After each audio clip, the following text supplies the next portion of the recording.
Mauro Altamore n'est pas un concessionnaire comme les autres. Le terrain de jeu de ce Toscan féru de vieilles voitures, le Brésil, où il déniche les fameux combis de Volkswagen qu'il importe, retape et revend ici, en plein cœur de Florence. C'est en travaillant au Brésil qu'il est tombé sous le charme du minibus. Le pays a fabriqué le modèle classique du combi jusqu'en 1975, alors que l'Allemagne l'avait arrêté en 1967.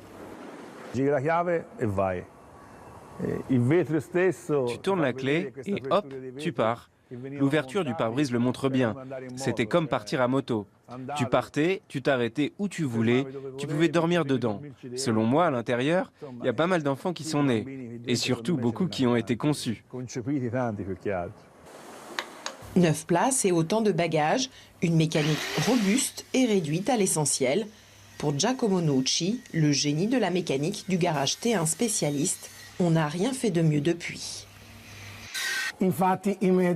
C'est très difficile pour un véhicule moderne d'arriver à 50 ans d'utilisation. Ceux-là, s'ils sont bien entretenus, ils peuvent même en faire 50 de plus. En moyenne, il faut 6 mois pour remettre un minivan en état. Société, boîte de pub ou encore particulier, les clients de ce garage peuvent opter pour une restauration totale, partielle ou personnalisée. Ici, la rouille sur la carrosserie a été volontairement laissée pour un puriste.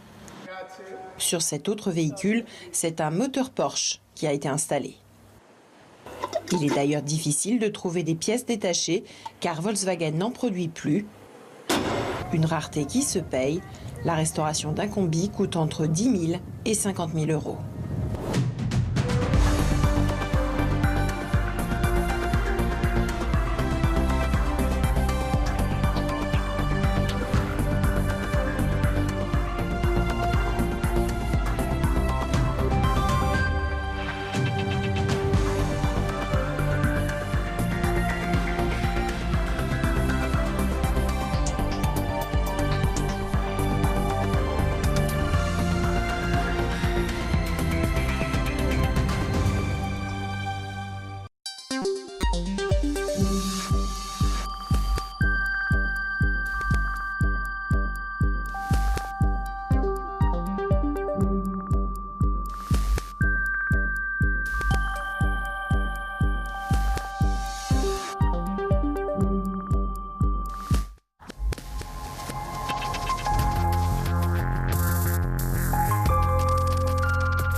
Allez, on se réveille, il est bientôt 6h, on va touiller son petit café avec son sucre dedans, on ouvre les yeux, on fait un sourire, on dit merci à France 24 qui nous a accompagnés toute la nuit et on dit bonjour à la rédaction de France Info qui prend le relais sur le canal 27 de la TNT.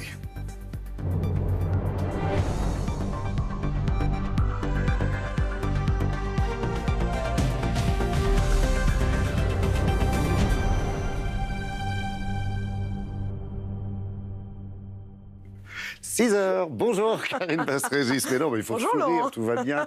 Il va presque faire beau, on verra ça un autre jour. Presque. Et à la une ce matin. À la une de la politique, évidemment, puisque non. Ce soir, c'est le débat de l'entre-deux tours de la primaire de la droite et du centre. À tout de suite.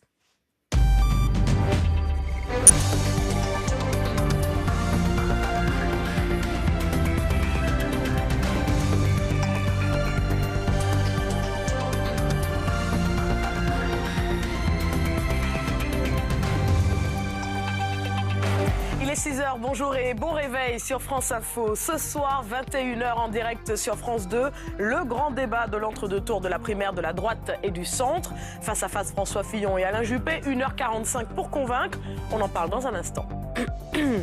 Attention à la gastro-entérite, le nombre de cas dépasse désormais le seuil épidémique. Les régions PACA, Île-de-France et Grand Est sont les plus durement touchées.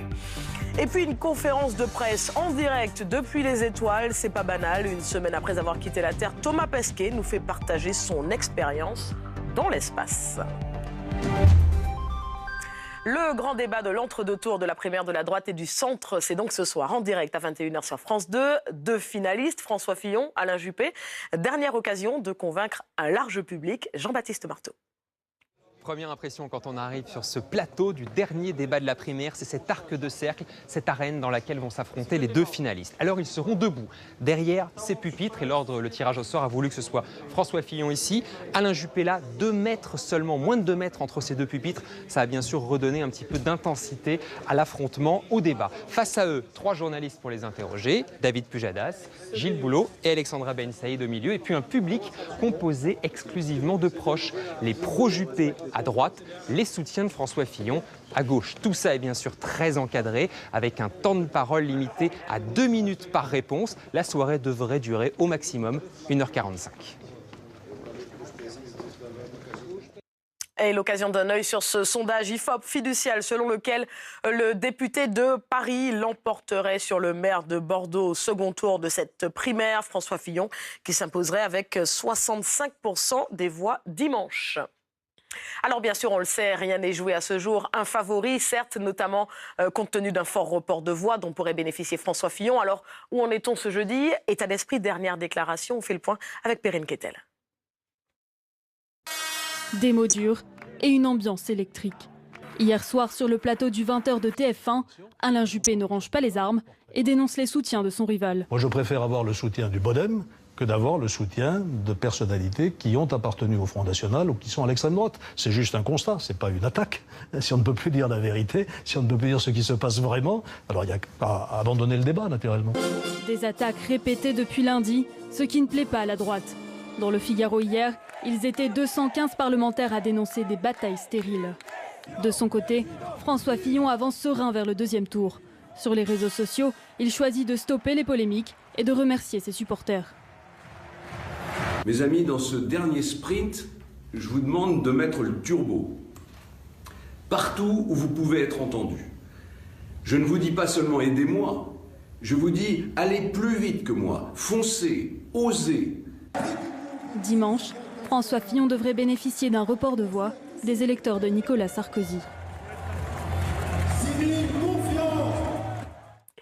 Politique toujours avec le livre Programme d'Emmanuel Macron, à paraître ce jeudi, publié aux éditions XO. Révolution, c'est son titre, entre dans les détails de ses ambitions. Élise Rouard. 257 pages et un titre qui fait jaser à gauche. Révolution. Celle que nous vivons, écrit Emmanuel Macron, est sans précédent depuis la Renaissance. Nous ne pouvons pas nous contenter d'ajustements, il faut changer de logiciel. Un logiciel libéral, de gauche, pas la bien-pensance, pas la gauche morale avec qui il n'a rien de commun. C'est même cela qui a conduit à des réformes qu'il qualifie de poussives. de François Hollande de ces accusations de trahison. Il demande « J'aurais dû obéir comme une machine parce qu'il m'avait nommé ministre. L'idée du bien public doit-elle s'effacer devant celle du service rendu ?» Face à l'urgence, cette montée des cyniques lui propose de briser